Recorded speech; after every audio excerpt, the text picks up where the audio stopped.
Thank you so much, Mohit. Thank you for the invitation, Mohit and Shaon. It's always nice to come to these conferences because most other conferences I go to are industry style conferences. So this kind of forces me to think a little bit more about the work that we do and to be able to convey that to a different audience. Also, thank you for giving me a lot of time. So that allowed me to kind of think of, okay, what do I want to philosophize about and what do I want to talk about, kind of the details of what we do. So in that spirit, and maybe to help digest our very lovely lunch, I'll start a little slow and then go into a little bit more of the serious case studies. So I've kind of broken down the talk that I want to give into 3 parts, and I hope to have a lot of discussion at the end of each part. So the first is what really happens when we do drug development. How is that different from science that is done in other settings? And what role does modeling play in drug development today? So that's kind of the first part of the talk, and specifically what kind of modeling do I do and our group Advantage does. So that's going to be the first part of the talk. The next 2 parts of the talk are really about oncology drug development, and it's like a really exciting time to be in oncology drug development. The second part of the talk, I'll talk about a couple of specific modalities, as they're called, antibody drug conjugates as well as T-cell engagers. They're fascinating even in trying to imagine what these things do, and the drug development questions that come thereof are really very fascinating, and I'll show you a case study. The last is what I hope you will take with you at the end of this session. This is about how to interpret clinical oncological data and work that we did with Merck. This is Merck Sharp and Dome out of the US. And what we learned about heterogeneity in tumors and how that affects how we interpret how well drugs work.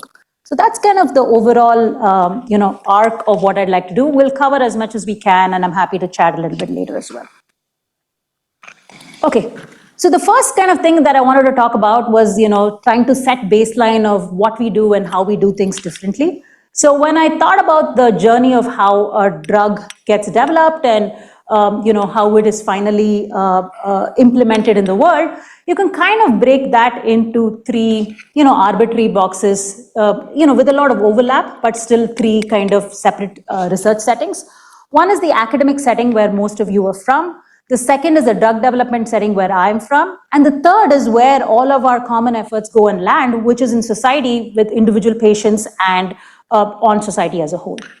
So what I'd like to talk about is a little bit the goal, the kind of vibes of the research, and what is metric of success and how that varies across these buckets. Obviously, my experience is strongest in the middle bucket, and I'm happy to take pushback or if I'm saying something that you all don't agree with either of the 2 other buckets. But let's talk a little bit about what are the goals, what is the way research happens, and what is a metric of success for each of these kind of verticals of research. So when we think of academic research, and I've been listening to a lot of your talks, a lot of it is happening inside the cell, all of it is happening inside the nucleus. A lot of the excitement and work that all of you do is really on target identification. Like, what is the right target to manipulate in order to change something? Sometimes it's proximal, sometimes it's farther out, as well as trying to understand basic science. So what is really, this stopper gene? What is, what's really happening when I look at the data? How really does this sort of regulation happen? So understanding basic science, understanding potentially targets, which in the distant future can help drug development. That's kind of a lot of what I see as what happens in academia. In drug development, by the time there is discovery departments in drug companies, but really the bulk of the action happens in the translational and clinical groups. So by that time, we're not negotiating what the target is. We're barely negotiating what the candidate molecule is. We've all confirmed that this is the target we're going after, and a lot of what we do is to ask the question, how can we push this target down the pipeline to approval? And how do we, what decisions do we have to take? How much do we have to dose? What patients do we have to dose in? Do we have to combine this drug with something else? So a lot of our decisions are optimizing the target versus identifying the target. And last, funnily, what maybe a lot of us think least about is once this drug goes out of the approval process, there's kind of really important decision making at that end as well. So there, if you're a clinician trying to help a single patient, that world is a very different world from the world in which the drug was developed, because that world is a clinical trial world which is very sanitary, whereas outside in the real world this person may have comorbidities, they may be taking other drugs, they may not be able to afford your drug. So all kinds of real world issues play when you're trying to help a single person as a physician, as well as there are larger economic issues. So you could have a fantastic drug and a fantastic target, but if it's really addressing the need of very few people, is that really a worthwhile investment for society? So there are a lot of important kind of economic and ethical questions, I feel, at the far end of it.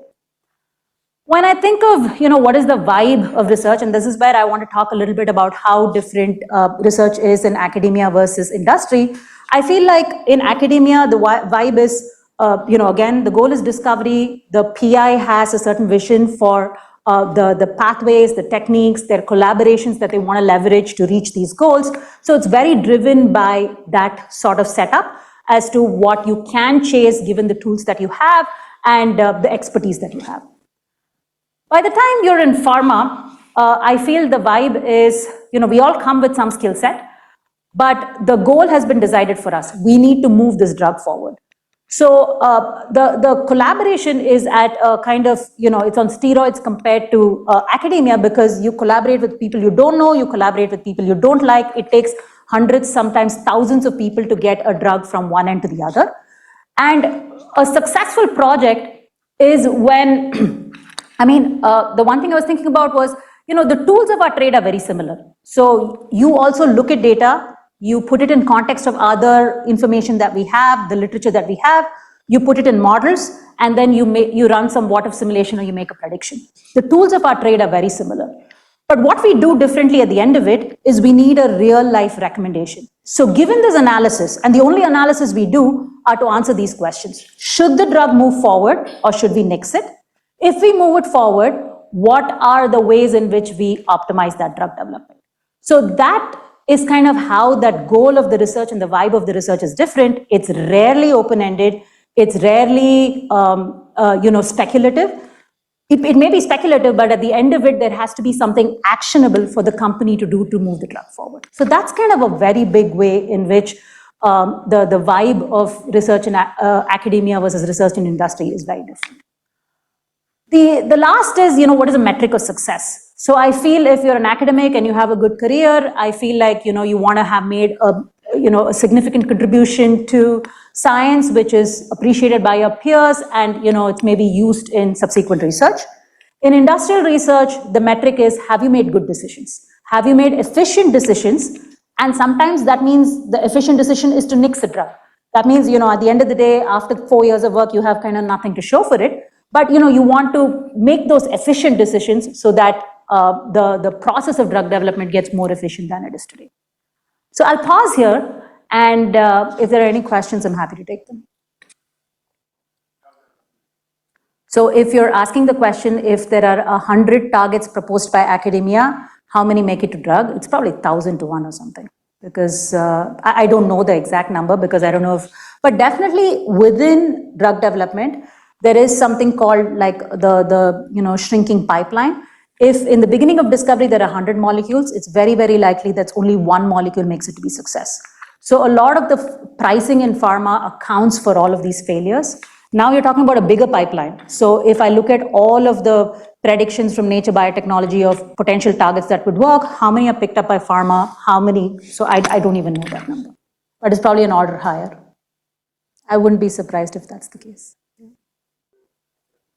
So that whole in vitro discovery, anything which looks very successful there, the chance of it being successful in a mouse model and the chance of it being successful in man, there are so many, slips between there and here. So if you're asking the question, how do we make better decisions here? I'm not an expert in how to make those in vitro systems better, but I know that plenty of people are working on that. But what I can tell you is, nobody in pharma will be really excited if something looks really good in microfluidic, or if something good, we've cured cancer in mice like 1,000 times. So if something is looking good in microfluidic or something is looking good in mouse, it still means, if you're lucky, 7 years in a drug. But yeah, there's a lot of way to go there.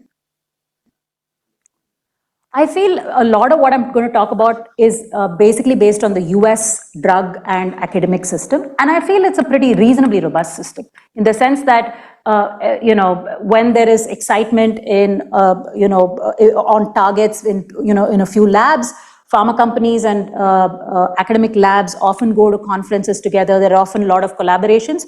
That excitement usually transfers to pharma. Pharma itself works like a little bit cliquey. There'll be one target which everybody is after at one point. So long story short, it's not 100% efficient, but the connection between academia and pharma is reasonably robust in the US at least. Europe, I think it could be a close second, but again, my familiarity is much stronger with the US, and the funding, at least in the past few decades in the US for biological research was, probably again, order of magnitude higher than what it was in Europe.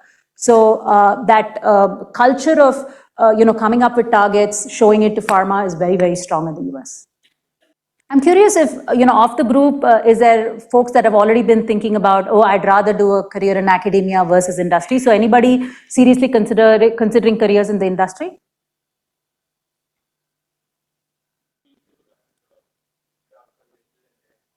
Yes, definitely. The process is very iterative. If there are good signs that something can be manipulated, its half-life can be increased, its affinity can be increased, and that would make it a good target, there is a lot of manipulation of the chemistry of the drug.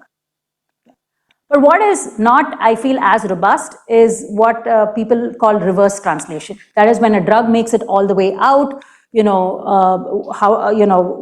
did we learn from successes and failures, and how do we use that to inform earlier in the pipeline? That part, it's poor because I think culturally people don't like to look at their failures. And the second thing is a lot of this information is siloed. So if Pfizer had a drug failure, it's almost in their interest not to inform BMS because it's okay if BMS makes that failure themselves.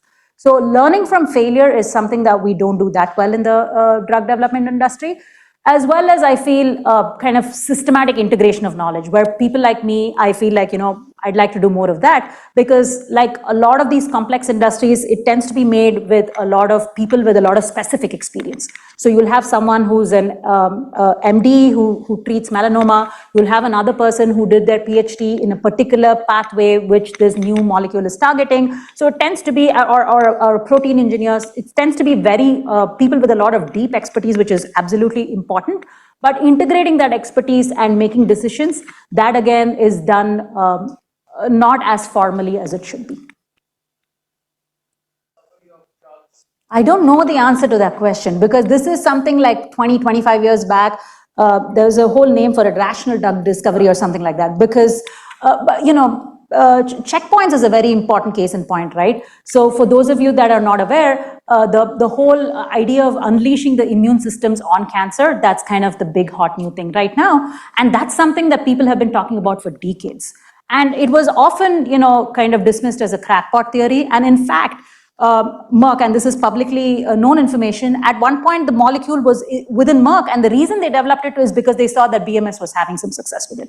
So, I feel a lot of it is serendipity because the space is so complex, but how exactly has rational drug discovery contributed? I don't know the answer to that. Yeah. Because the classic case is yes. I think it came out for CML. Yeah, it came out for one of the blood cancers. It was originally not designed for CML, it was for something completely different. Was it HIV or something like that? Yeah. I don't, yeah. So, I mean, my question is, stuff that you do in academia, all that we do, does it ultimately end up in anything useful? Or is ultimately all... So, I push back on useful, because who knows what's useful, right? Is there a direct mapping, right? You develop this based on your in vitro stuff, mouse models for a particular disease. It ultimately goes and works in a completely other way, which is given. Yes, there's plenty of examples like that. Viagra was an example like that. Do you have any sense of the ratio? I actually don't, because this is like maybe something that your managing consulting companies, people like that should do, or the NIH to kind of ask, how much is my research dollar going into societal benefit. I don't know the answer to this question, and you only have a gut feel that a lot of this is serendipitous, and a lot of it is, kind of peer pressure sort of thing, right? Like suddenly for the past 10 years, we've been investing heavily in cancer. It doesn't mean infectious diseases are not important or autoimmune is not important or there's not good targets there, but it's just the way the business works.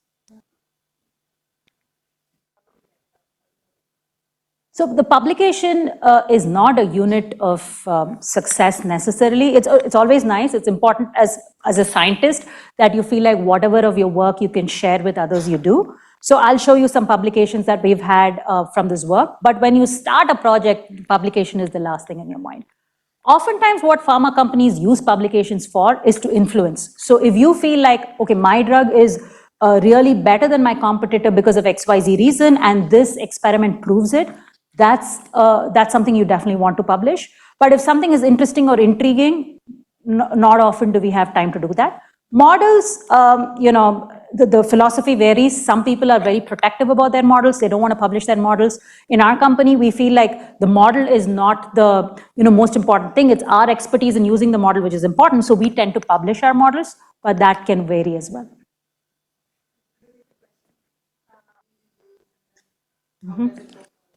So I can talk about our company. Honestly, I don't think that much about IP.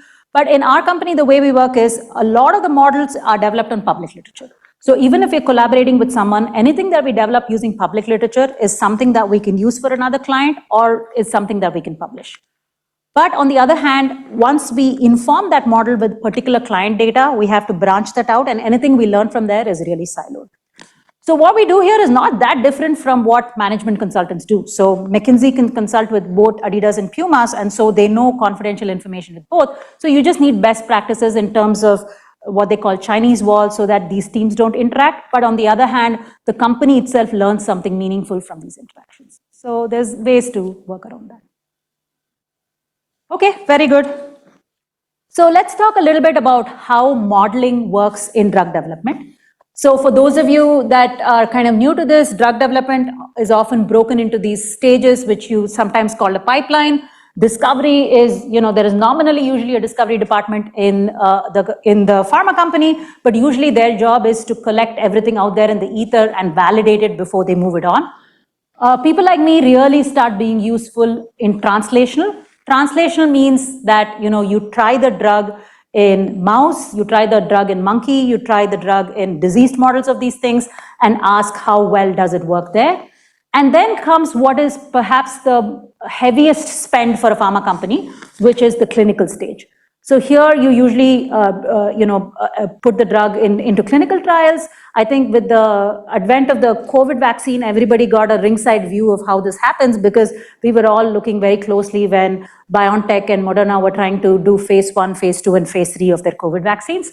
So that's what happens in clinical, and post-marketing, there's all kinds of other modeling that happens as well. So in general modeling, and in specifically for pharma as well, you can think of it as lying on a spectrum which is all empirical, which is basically statistical modeling, which only worries about correlations and asks how strong the correlation is, and all the way to the other end, which is mechanistic modeling. And that's the space that we live in, which is the mechanistic modeling is really asking the question, not for statistical rigor, but what do we know about the system? And based on that knowledge, can we say A leads to B, B leads to C, C leads to D? So oftentimes people call it physics-based modeling as well. So that's the type of modeling that we do. So I'll just talk a little bit about a couple of different types of models here. So pharmacokinetics is a word often people use. What this means is when you put the drug inside the body, how does the body chomp up the drug? How does it take it to the various compartments in the body? That's, you can have very detailed physiological models to track the PK of a drug. QSP is the field that is the umbrella term for the field that I work in. It's called quantitative and systems pharmacology. Definitely worth Googling if you're interested. But here we build detailed models of the pharmacodynamics of the drug. How does that drug affect the proximal part of the physiology? How does that affect the biomarker of the disease of interest? How does that affect populations? How do we model disease? So that's QSP. And once you're in post-market, there are models to understand safety and efficacy signals that come from very large populations like liver injury and kind of off-target injury as well. So this is the pipeline in a picture. And like I said, in the real world, if in an ideal world, you'll assume you understand the biology, you do the translational work, you do the clinical work, and boom, you have a drug. But it rarely works like that. The real world is very confusing. Every time you come up with an experiment, trying to interpret that experiment and trying to make it consistent with all the other information that you have, and asking the question, is that giving you a signal on whether the drug should or shouldn't go to the market? There's lots of confusing things which is going on there. I'll talk about kind of some of the most major decisions that are carried out by clinical pharmacology groups or drug development groups. The most important questions people often ask are, how much should I dose? How often should I dose? So this dosing regimen is really important because as the old saying goes, the dose is in the poison. You don't want to dose too much. On the other hand, if you dose too little, you're having no efficacy. So what is that exact dosing window? So that's something that drug developers spend a lot of time on. The other is, what are the other conditions? Do I want a combination? Do I want a lead-in therapy? Do I want a particular drug to not interact with this drug? So what combinations should I worry about to dose this drug? And last, which we often don't do enough of, is what is the patient population? So ideally for a pharma company, we work on scale. So if I have a drug which works for all comers, so anybody who has lung cancer can take my drug and get better, that's the ideal drug. But as we get more and more sharper, and there are very good drugs which can help very small parts of the population, that identifying the subpopulations is going to start becoming more and more important, but we don't do that much of that. So this is going to be a busy slide, but we don't have to talk about this. What I wanted to talk here is, here are two axes. This x-axis is how the drug development happens: early stage discovery and translational, clinical, late clinical. And here I'm talking about the various ways in which at Vantage we've been able to help our clients. Sometimes it's just literature analysis, because I feel the big crux of what we do is to try to put all of the information in a single framework, put it in context of past results so our clients can evaluate the data that we have. So literature analysis itself sometimes goes a long way. Sometimes empirical modeling is enough. Semi-mechanistic disease models, so the more and more mechanistic we get, that's the kind of axis that we have. This is kind of several different disease areas, several different types of molecules that we've helped with. We've helped with an mRNA cancer vaccine, with a drug that was trying to help wet AMD in the eye, a lot of work on autoimmune disease, and a lot of work on cancer, which is going to be the rest of my talk.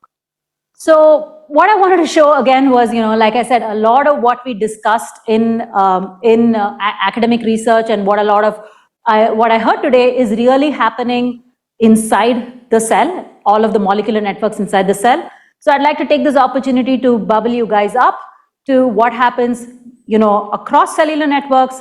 Really the crux of what we worry about is what happens in the organ, the tissue, the plasma, and then how does that bubble up into a population. So a big worry in drug development really is patient variability. So even if you understand very clearly what happens in kind of a reference patient or a small population or a small set of people, what we worry a lot about is what's happening in the population. A lot of the work and modeling and data visualization that happens usually happens at that scale. So if somebody is trying to understand what happens in a clinical trial, they'll say, okay, I gave this drug to 40 people, and that was the pharmacokinetics of the drug. And then maybe there is a curve which shows you how this pharmacokinetics changes the biomarker of interest. So that's the scale at which people usually look at it in terms of empirical modeling or biostatistics. So what we do is to really kind of, fold all this knowledge up as well into a modeling framework so that we can ask kind of better questions, what if questions, etc. So in the case of, if you're trying to model cancer, and I'll go into this in a little bit more detail in a bit, not only do we care about the clinical readouts, which is tumor size. Everybody cares about tumor size. Anytime you look at a cancer trial, they'll show you how the tumor size decreases. But what we care about is not just the empirical relationship between the drug and how the tumor size increases, but rather, what is that drug mobilizing? Is it mobilizing cytotoxic T cells? And if so, how do those T cells change the growth of the tumor? So those are the kinds of models that we build, and I'll talk to you right now about, formally what it is that we do. Any questions so far? Yes. How do we actually measure the toxicity of the particular So the way we would do it is to understand the mechanistic underpinning of it. So I'm going to have an example in a little bit, but toxicity in drug development is often classified into two: on target and off target. Off target is very difficult to understand because that's like saying I took medicine for a headache, but that medicine caused liver failure. So that's not something you expect. That's something which is happening off target, and often the liver, the eyes, those are all sites where this toxicity happens. So that's a whole other kind of discipline on its own. On target tox is exactly what we care about, because if we give too much of the drug on target, we're going to see, like for instance, insulin is a great example. So you want to give the right amount of insulin, so your relative with diabetes, their sugar goes down. But you don't want to give them so much insulin that they go into a hypoglycemic shock. So that is a different kind of on-target safety issues that we have to worry about. So this is what I mostly work on, which is how do you find what is the right, band to dose the drug in. Does that make sense? Okay, so formally, this is what we do. Like I said, the tools of our trade are very similar. We also come up with an effect diagram of what is the biology that we care about. So, again, with the insulin example, for instance, you dose insulin, so that means the glucose in the blood it's going in a higher flux into the muscle, into other tissue away from the blood. So the insulin really opens up those receptors by which the glucose will go into the various tissue. So, you can come up with a diagram to kind of capture those relationships. So this is the crux of what we do. This often takes multiple teams of biologists and engineers to come up with this diagram. And once we come up with this diagram, what we really do is model it using usually ordinary differential equations. Other groups may use other, kind of maths as well, but most of what we call QSP, PKPD modeling uses differential equation models. And the important thing is these are often compartmental models. So again, just by show of hands, are there any folks here who work on dynamical systems modeling? Okay. So a reasonable number of people. And so for the others, this is, maybe I can even try doing this. So a typical model, if you think, the tumor has a certain growth rate, and, maybe there's a T cell which has its own growth rate, and this T cell can get rid of the tumor. Basically, you model the tumor dynamics. And if you worry about, some ceiling to growth, something like that, and then every time the tumor interacts with the T cell, so this can be a very sort of simple model to capture what happens in these sorts of interactions. So these models can get, pretty complex. And the one other important thing that I wanted to talk about is, sometimes these models very often, when you're really worried about the biology, you're worried about what's happening in a plate or what's happening in a single, tissue. But what we worry about a lot, and I hope others can see this, or maybe I should draw it there.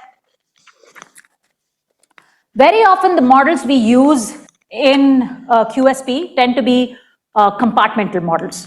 So you usually have the plasma compartment. So a bunch of this activity can happen in the plasma, and often the drug comes into the plasma in a pulse, and then it can get cleared in the plasma, and then it can go into other tissue from the plasma, and it can have like a rate at which it comes back from other tissues into the plasma. So these other tissues, they can be arbitrarily complex, but usually we have what we think of as well-perfused tissue or leaky tissue, tight tissue, and in the case of cancer, there's usually tumor tissue. So here what we care about is, okay, the drug comes in here, how does it distribute along all of these tissues? And that becomes important in figuring out the PK of the drug in the plasma. So the PK, if it looks like this, if there is 2 rates of clearance, what's really happening? So, that is what we figure out using these compartmental models and ODE equations. Does it sort of make sense in terms of how these models are constructed and what sort of the goal is of the modeling? Do any of you work on models like this where you do compartmental modeling?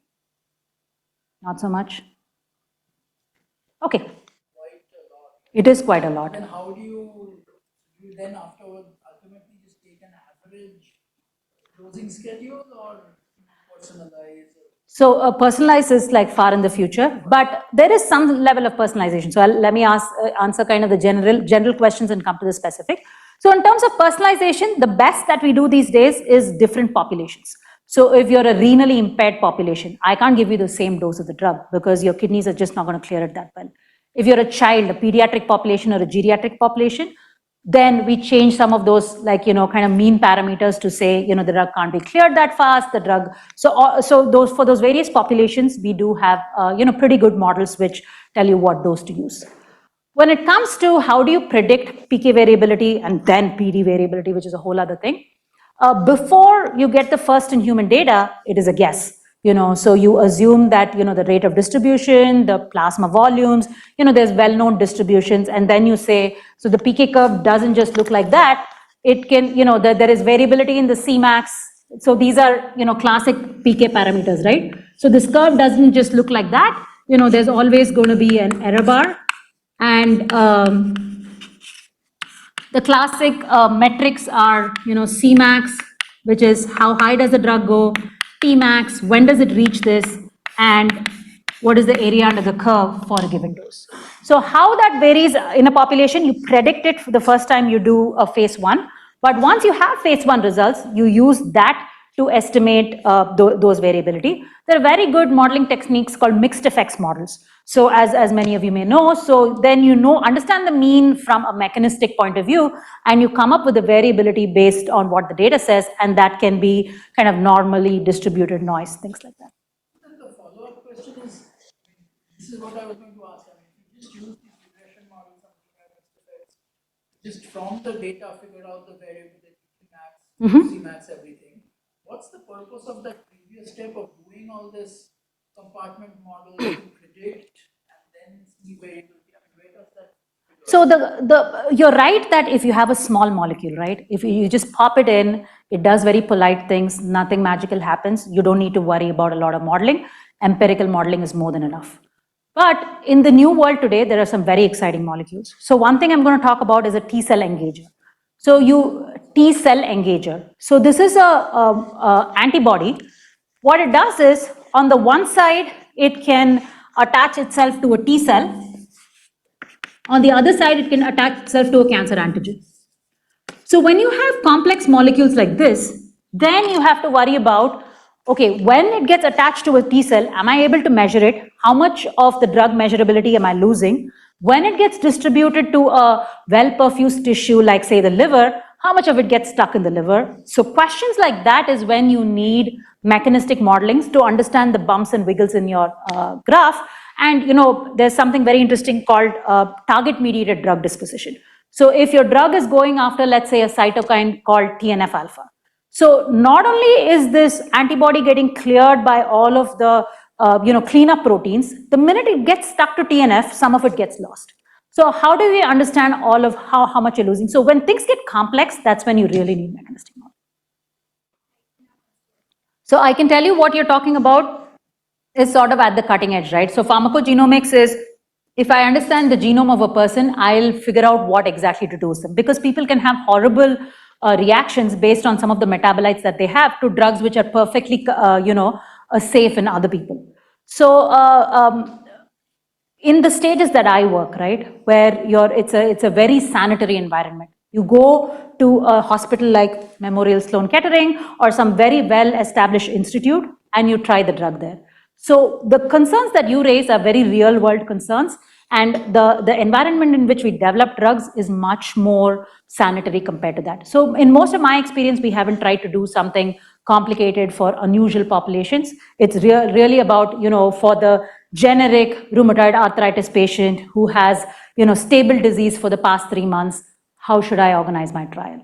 Or what will the PK look like? So that's the, that's both a, plus and a minus of how to do drug development. Obviously, you want to cut out all the variability and the noise. It's already so confusing. So you develop the drug actually in a very sanitary environment, which is very different from the real world environment. But that's what gives you the best signal to noise ratio. So often pharma companies have to follow up on what their drug does in the real world. I don't know if that answered your question, but I don't worry that much about pharmacogenomics, etc. Yeah, so I'll talk about that in a second. In general, this is well understood principles. It's taught as controls in chemical engineering, control systems, or in maths, and in physics departments, it's taught as dynamical systems. The crux of what we do is called systems identification, which is I have this black box, but I know it has to follow these properties. How do I identify the parameters? There's a lot of good methods. I'm not an expert in the theoretical considerations, but practically we use a lot of optimization algorithms. Designing the model to answer your question is very important. So I'll talk to you a little bit about that, but there is no, at least there may be some new things to discover there, but a lot of this is pretty well understood. No, our models are not, we're not at the local minima. We don't, they are over-parameterized, and they're over-parameterized because we want to run what-if experiments. So the simplest model that will explain a couple of curves will be much simpler than anything that we come up with. So our models are in principle over-parameterized, but our goal is not to build a perfect model. Our goal is to make a good decision. So as long as we feel our model is a reasonable fit to the data and captures the biology reasonably well, we're not waiting to prove that the model is the best model you can build. Exactly. So, and that becomes, it's subjective. So when you try to publish these models, oftentimes you get a lot of pushback, oh, you didn't need this mechanism, or how did you not think of this mechanism? So that's kind of the subjective nature of what we do, definitely.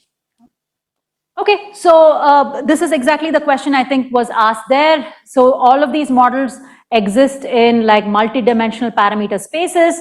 What we're really trying to do is to make sure that kind of in some unperturbed dynamic steady state and with perturbations, these models behave politely. And like I said, these are generally tend to be over-parameterized.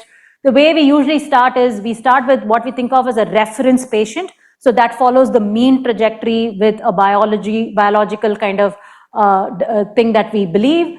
And we often have steps for calibration and validation. So this is really important because you don't want to build a model where you use all of the data available to just come up with the parameters. You really want to be able to say your model was able to fit something that it was not trained to do. So this is kind of the concept of the virtual patient. And then we come up with a set of plausible patients. So this is all possible solutions which are within some error bar here. And then we do sort of sensitivity analyses of these parameters to figure out which is the most sensitive and which is the least sensitive parameters. So in this case, this is something called a tornado plot. I don't know if anybody has seen these plots, but this is pretty classic in sensitivity analysis. Which parameters are most sensitive, which parameters are least sensitive. And then there's a lot of interesting things to do to go from the plausible set of patients to the realistic, what we call as the virtual population, where we say, okay, in that complex parameter space that we started with, this is really the subset which is, obeys the statistics of the clinical trial that we care about. It obeys certain other validation characteristics in terms of correlations that we care about. And so here is a model that now we can use to do, what if and forward-looking simulations. So this is the kind of basis of the maths that we do at Vantage and a lot of QSP groups. So I'll just take a couple more slides and then maybe we'll take a break because it's been a bit. But so the one thing is, a lot of times people ask me, how come you're doing this sitting outside a pharma company? How come this is not, inherent to, why is this not done inside a pharma company? So honestly, as a field, this is not adopted as widely as it could be or it should be. And a lot of it is, for methods like this to prove how useful they can be in the real world. So, but I feel like the adoption of these methods is increasing, and some of this push comes from the FDA itself. So the one thing when I was talking about the culture of drug development, I think at the end of a drug development, what we have is the regulator, and it's a very good tension. I'm sure there's a lot that can improve, but the tension between a person that really wants to get a drug to the market and a person whose job it is to make sure that the drug is safe and efficacious and useful, that is a very good tension, and a lot of drug development activity is an argument to the regulator to make sure that our drug is doing well. So the regulator plays a very important role in our thinking, and recently they came up with a review which I really enjoyed, and they were talking about model-informed drug development as being very important. And to me, the most important point that they made was modeling should integrate the information by developing models based on full use of all available data. And they said use in vitro data, preclinical data, computator data, disease data, etc. So again, this kind of signals the move from the old world of empirical modeling, looking at one data set, one gene, and then running along with it, but rather asking the question, how do you integrate all of this information and make use of that sum of knowledge before you go. So all of the quantitative stuff is interesting, but really what we do is integrate knowledge at various scales to support drug development. So the one thing, I felt like we maybe have to talk about a little bit is kind of the subjectivity in what we do, right? So right now the goal is to integrate a lot of information, but really we leave a lot of stuff behind. We barely use omics imaging data. We barely use anything that comes from previously in the pipeline, which is real world evidence, electronic health records, device data, and all of this is going to start becoming important. Everything that we do depends on the skill and expertise of the team. And, so that data curation step can be very subjective. So I can foresee a future where there's generative AI and, you ask these questions for large kind of databases and they collect the information and then we are able to process it, because right now a lot of what we do is still very subjective. It's subjective in the data that we collect. It's also subjective in the way we decide the model. What exactly are we going to model? Why are we modeling it? Why are we parameterizing it in this manner? A lot of that is pretty subjective as well. So I can see in the future, not just drug development, but we can use models like this to kind of inform clinical care as well, like have a digital twin of a person who has diabetes and then decide what is the right drug to give them given their physiology. So a lot of exciting, interesting things can happen if you push this modeling a little bit more. Okay, so these are some papers of interest, and definitely take a look at it if you are interested. So with that, I'll pause again for questions. So everybody has their own kind of take on what digital twin is, but the way I think about it is in a kind of very clinical setting. So oftentimes when we are building models, it's a generic virtual patient. So it's only a plausible patient. We're not hooking individual trajectories to this trajectory and asking what will happen. We're only coming up with median plausible trajectories. But the minute you have one-on-one correspondence between what is happening in the real world and the model, and then you're able to predict a trajectory for that particular individual, I would think of that as a digital twin. Correct. And that may happen very easily with device data. So now I'm not talking about the concept of drug development, but a little further, and maybe it'll happen in drug development too, but definitely there's device data, right? So there is continuous glucose monitoring for diabetics.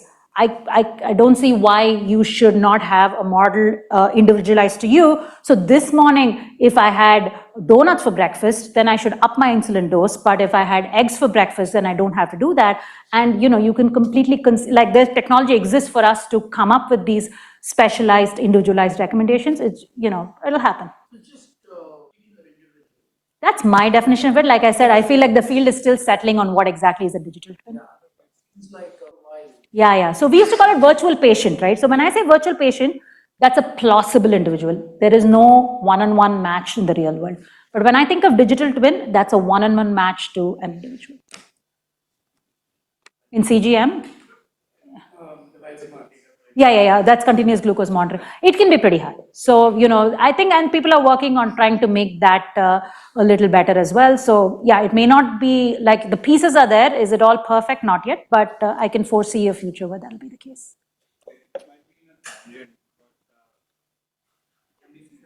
Oh, molecular dynamics. Okay. Yeah. So that is kind of in the very early stage, right? Like when they're trying to design the molecule. Yeah, I know a company called Schrodinger. I think I know. Yeah. So I think I know what you're talking about. Yeah. So that is, so like I said, if something is a candidate and if, nobody's excited about it, once you're inside a pharma company, you got to push it through all of this. So there's like years and years before something which is a good candidate becomes something which can kind of be relevant in the real world. We try to keep our models as mechanistic as possible. Do we use fudge factors sometimes? Sure. So because we don't understand all of what happens, so maybe there's something that we use as a fudge factor, but we kind of flag it. Is that what you're talking about? Yeah. See, we often, we don't do it willy-nilly or very ad hoc. So usually there is some mechanistic reason for why that happens. So here we want to put a delay between T cells injected in the mouse and going into the tumor site. A delay is ad hoc, but mechanistically we understand that once you inject T cells in a mouse, it takes a week for it to activate and find its way into the T cell. So we usually have a mechanistic rationale even if we don't model the mechanism explicitly. Does that make sense? That's a really good question. And one disease area, so you can think of a model as being a little bit of physiology, which we don't have to change a lot. So if we have a model, disease model, so that can be a model of diabetes, it can be a model of RA, it can be a model, it's a tumor model. So this part of the model usually doesn't change. Then you have kind of the PK aspect of it. So there's PK and there's physiology. And this PK is usually customized to the drug. And the crux is the PK-PD interaction. So how does this drug actually touch the physiology? So oftentimes, if we're lucky, there's a client who has a big pipeline for chronic inflammatory diseases. So we have an RA model ready for them. That RA model has all of the prior drugs that have been tested in RA. And then their novel drug, we often test it, we put the special PK on for that drug, the special PK-PD relationship, and ask how well does it do compared to past RA drugs. So that's a level of customization. This is an ideal case. Very often we do kind of use and throw models. So, what is the receptor occupancy of this new drug based on this in vitro experiment? So then we're very happy to write something up very quickly, use it and throw it. We do that too. So it depends on what stage we're in. If it is translational, it usually comes from monkey models or mouse models. If you're in phase 1, it'll come from the phase 1 clinical trial data. Yeah, it could be. It could very well be. Yeah, because a lot of times what we use for a virtual patient is like blood measurements, right? We barely use gender, we barely use age, occasionally we use weight. So, and almost never do we use, the setting, right? Do you live in a city? None of that we ever use. So speculating, yes, I think you can conceive of a digital twin that is not merely blood biomarkers, but has all sorts of other information, which is then correlated to something that's happening mechanistically. Very much so. Yeah. Okay. Okay. Yeah. So I have this little toy tool that you can play with, and I'm going to talk about that in the next session that I have. So it's like a little bit of a beta version of a video game, and Shaon has the code for it. So I'd like it if you guys just play with that tool after my next session. So those of you that have laptops and don't mind getting an exe file in your laptop, if you could just take that code from Shaon and share it with your benchmates when we come back for the next session, that would be great. And once that's over, you can delete that code as well. Okay, thank you. Thank you all for the interesting questions.